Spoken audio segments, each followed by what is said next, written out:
अनमोल कदम foundation सह ग्रामीण चिकित्सक मंच ऑल इंडिया के राष्ट्रीय संरक्षक डॉक्टर मिथिलेश कुमार चौबे जी के तरफ से आप सभी भारतवर्ष के ग्रामीण चिकित्सकों को बहुत बहुत धन्यवाद तथा शुभकामनाएं।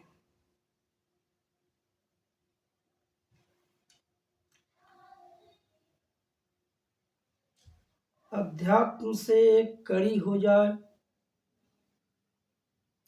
बहुत भाग्य मानुस्तन पावा, सुर नर मुनि दुर्लभ ग्रंथ गावा।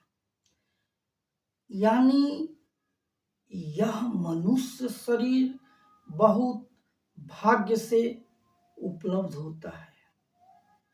इस मनुष्य शरीर को पाने के लिए देवता भी तरसते हैं कि मनुष्य शरीर मुझे मिलता, लेकिन उन्हें भी यह मनुष्य शरीर दुर्लभ नहीं है।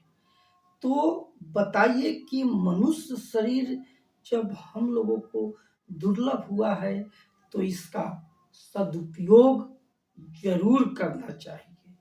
इस मनुष्य शरीर को दुरुपयोग नहीं करना चाहिए, क्योंकि जब तक हैं कुछ भी कर सकते हैं, किसी को गाली दे सकते हैं, किसी को असभ्य बोल सकते हैं, किसी के प्रेम भाव को तोड़ सकते हैं, अगली पछड़ी कर सकते हैं।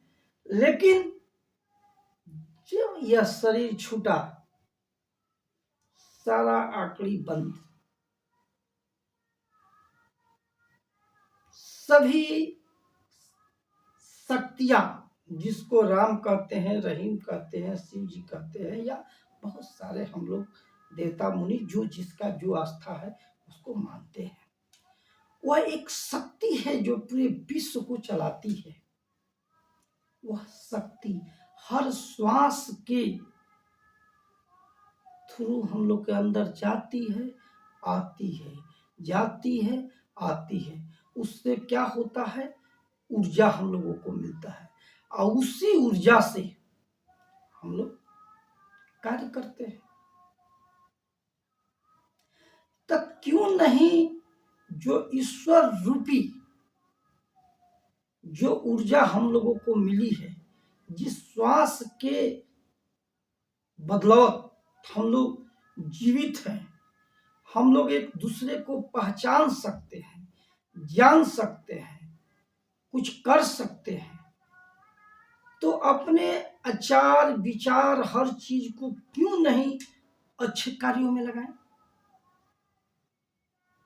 क्यों गलत कार्यों में लगाएं? तो मेरा मानना है कि ये मनुष्य शरीर अनमोल है, इसे मिट्टी में न रोल रे,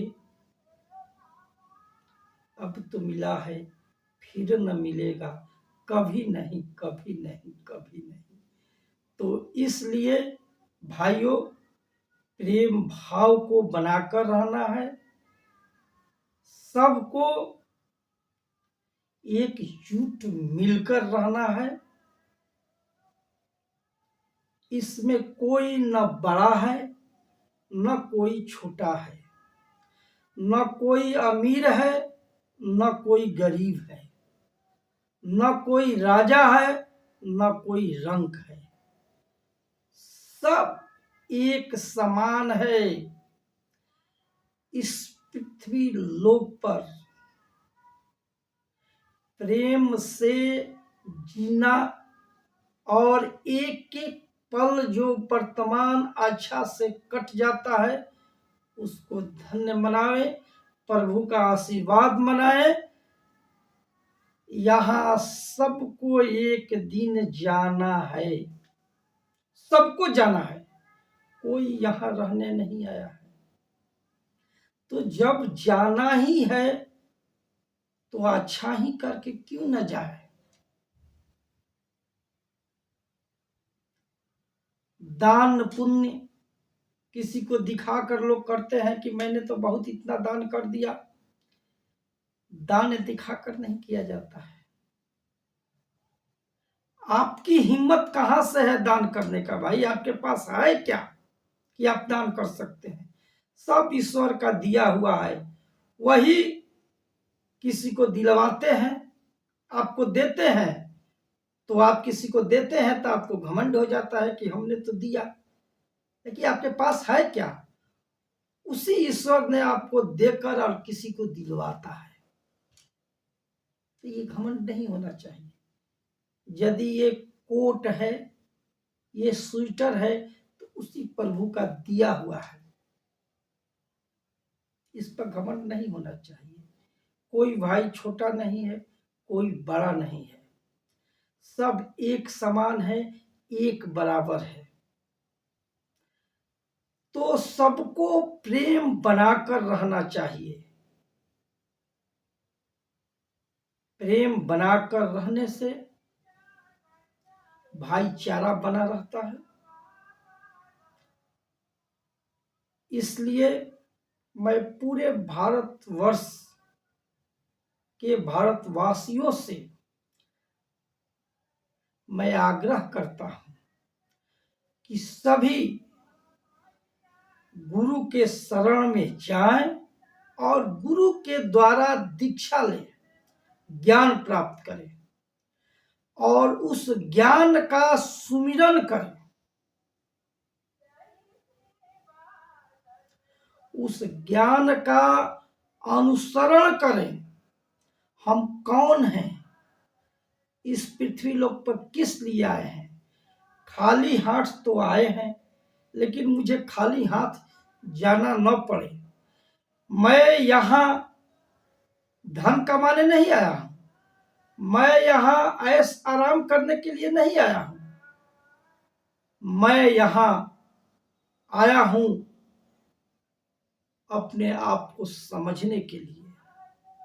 उस ज्ञान के माध्यम से, हर श्वास के सुमिरन के माध्यम से, अध्यात्म के माध्यम से हम जान पाएंगे कि हम कौन हैं, मेरा कार्य क्या है। वही सुमिरन जब जाएंगे तो हमारे साथ जाएगा। तो मैं यही कहूंगा कि गुरु महाराज बाल योगेश्वर महाराज जी के संदिग्ध में ज्ञान प्राप्त करें और अपने आप को ज्ञान के माध्यम से प्रफुल्लित हो। जिंदगी में सभी को 5 गेंदा मिलता है, 2 शीशे का मिलता है और 3 रबड़ का मिलता है।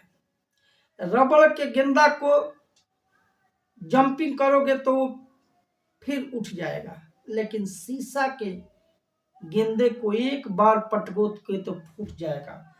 तो वही शीशा है जिंदगी।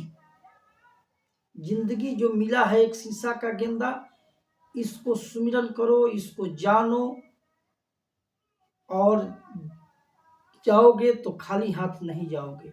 दूसरी शीशा का गेंदा मिला हुआ है अपनी परिवार। परिवार के साथ प्रेम भाव से रहो, उसको समय दो, क्योंकि एक बार परिवार जब बिछड़ जाएगा वो फिर जुटने वाला नहीं है, वो मिलने वाला नहीं। वो भी शीशा का गेंदा गिरेगा, फूट जाने के बाद फिर जुटने वाला नहीं है।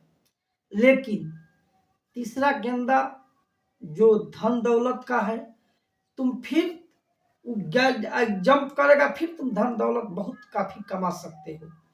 इष्ट मित्र, दूसरा है इष्ट मित्र। अरे ये इष्ट मित्र खत्म होंगे, दूसरा इष्ट मित्र बन जाएंगे। तो इस तरह अनमोल जिंदगी को व्यर्थ में न गुजारे, सुबह शाम सुमिरन करें, अपने आप को समझें। यही आपका मेन दिनचर्या है, इसे आप समझें।